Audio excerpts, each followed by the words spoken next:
Hey everyone, welcome back to What's News. Today is going to be a focus piece. I know we're due for a tech and science news update, and I was looking at the Samsung and the Apple events, and I was taking notes, and while I was doing all that, I came across a bit of science news that was so big that I decided today's episode had to be just about that. What I'm talking about is CRISPR 2.0. See, what scientists have done is find a way to, instead of snipe at the DNA, to find an enzyme that can Whoa!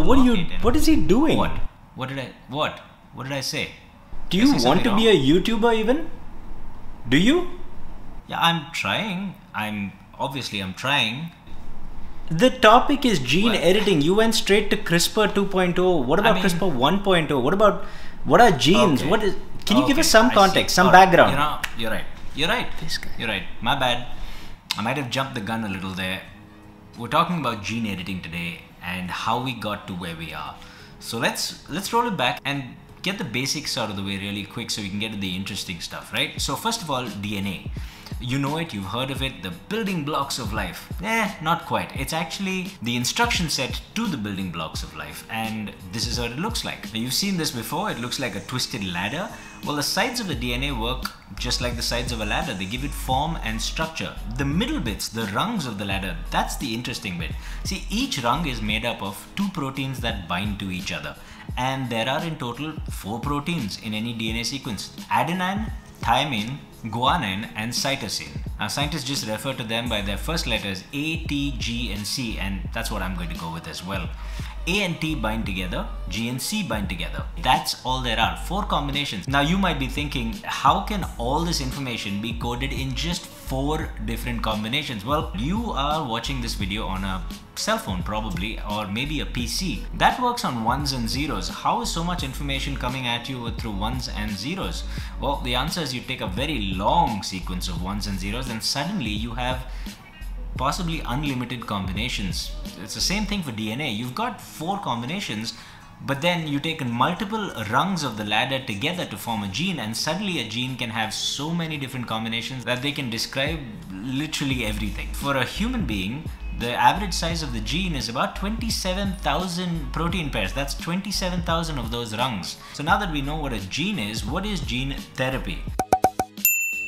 Well, it started in the 1950s. See, scientists figured out that genes transfer from parents to their children in any organism almost perfectly. It's actually the word almost that's interesting, because when genes don't transfer perfectly, which happens quite often, they have something called a genetic mutation. And a genetic mutation might sound scary, but it's not. It's normal. It happens every day in every organism. It is quite literally a very normal part of nature. Most genetic mutations don't have any real effect whatsoever. Some can even affect us positively. Some others, not so much. Obviously, we're interested in the not so much part so we can make our lives better. So scientists began to think, if we can find out which gene causes which disease, maybe we can find a way to treat those genes. Thus began the idea of gene therapy. Nothing happened because technology didn't exist to do anything until we get to the 1960s,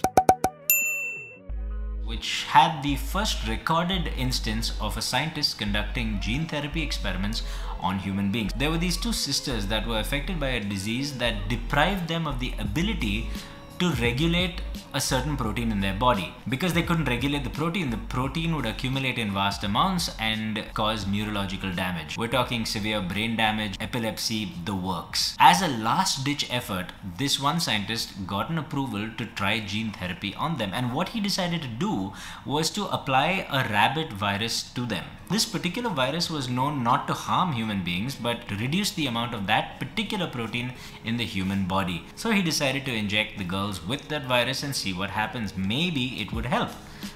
Unfortunately, it did not, but got a real conversation started about gene therapy and what needs to be done to make it more viable in the future.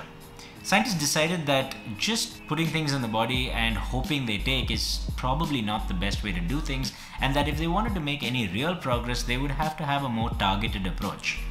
Fast forward to the 1970s, and we're introduced to the concept of recombinant DNA and genetic engineering. That sounds very complicated, but basically scientists figured out that DNA across all organisms is made from the same stuff. So if you were to cut and splice them together, they would actually bond, thus giving rise to the possibility of genetically engineered DNA. If there's a genetic mutation you didn't want, you can make a strand with an unmutated version of that gene.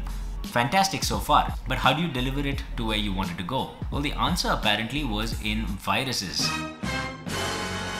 Viruses are naturally evolved to attack a certain DNA, and they thought they might use that mechanism. They would basically genetically alter the virus itself to be not harmful to us and preserve the part of the virus that has the targeting ability. See, the problem was the retrovirus would target the DNA but then would attach itself anywhere in the DNA. So sometimes the gene sequence would attach in a place that would have no effect, and sometimes it would attach to healthy genes and cause problems. This didn't really work, but that doesn't mean scientists didn't keep trying. One notable experiment was in the early 1980s. In fact, if you Google search genetic engineering in the early 1980s, you will most certainly come across the name Martin Klein. It's because he was a scientist that was studying genetic engineering and gene therapy and had produced some promising results in laboratory mice. The problem is, he then tried to use the same techniques on 2 human beings without asking for permission. He had received no clearance for human trials and he went ahead anyway. Well, the experiment did not work. There was public outrage, rightfully so. Committees were made, lines were drawn, funding was withdrawn. But something else was happening as well. In the scientific community, this drew a lot of attention. Scientists started to think about this as a more viable approach. Yes, it's not ready yet, but what if they could fine-tune the targeting mechanism? Make it go to where they want it to go. This led to a massive surge in study in the 1980s. A lot of papers for genetic engineering started to come out at this time, and scientists started looking at various other microbes and their inherent ability to target DNA. And they came up with a whole bunch of them actually. A lot of naturally occurring microbial proteins allowed scientists to target certain sets of DNA. The problem is, if they wanted to target a portion of a DNA strand that no microbe in nature targeted, they were out of luck. So it soon became apparent that they needed something a little more bespoke. Research continued. We fast forward to around 1997, where zinc finger nucleases came about. Now this is huge.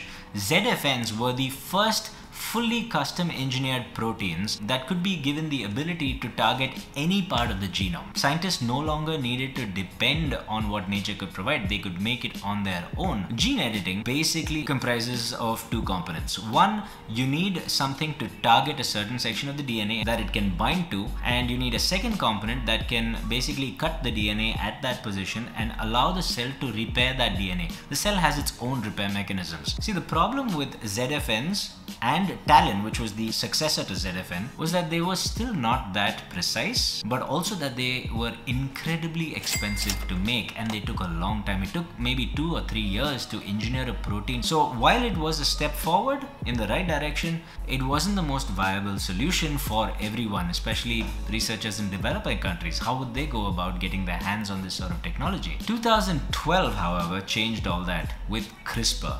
And this is something you might have actually heard in the news, but when scientists were observing bacteria, they found a very peculiar repetitive sequence in bacterial DNA. What they saw was a palindrome of proteins. So if you have ATTA, then it's a palindrome, right? It reads ATTA both ways. Now, if you had that repeating every 100 base pairs throughout the DNA sequence, that's a pretty odd thing to see, which is where the name comes from. They called it a clustered, regularly interspersed palindromic repetition.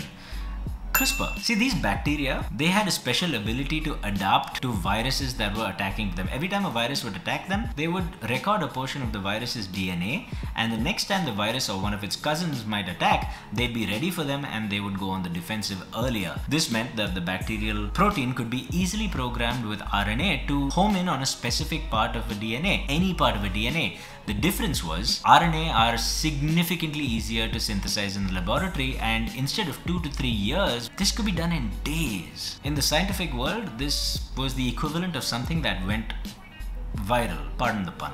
I shouldn't have done that. I'll walk out now.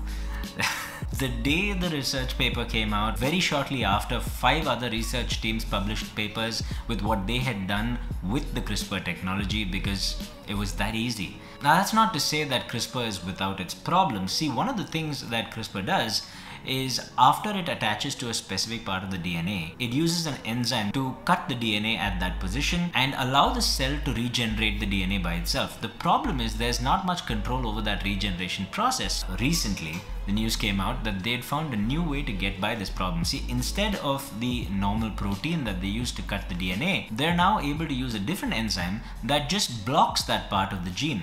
So when that DNA is being read, that part of the gene will simply be rendered invisible to the RNA. So any ill effects that that gene has will simply not happen because it will be rendered unreasonable. On the one hand, you're not cutting DNA anymore. On the other hand, this is something that can be reversible as well. It's like an on and off switch. And this is fascinating. Look, like any technology, it's going to have its pitfalls. There are people who are considering gene editing in human embryos, and we don't know where that's going to take us. The short-term effects, the long-term effects, none of which we can fathom. We certainly don't know if those effects will be carried on from generation to generation. On the other hand, this technology has the ability to cure seemingly incurable diseases in the next few decades, maybe even sooner. One thing is for certain, whichever way we go with this technology, it is going to have a profound effect on humanity. And whether you think it's right or wrong, good or bad, it is going to be well worth talking about. So let's. That's been our segment today. Thank you for tuning in. I'll see you in the next one. Stay happy, stay peaceful, stay colorful.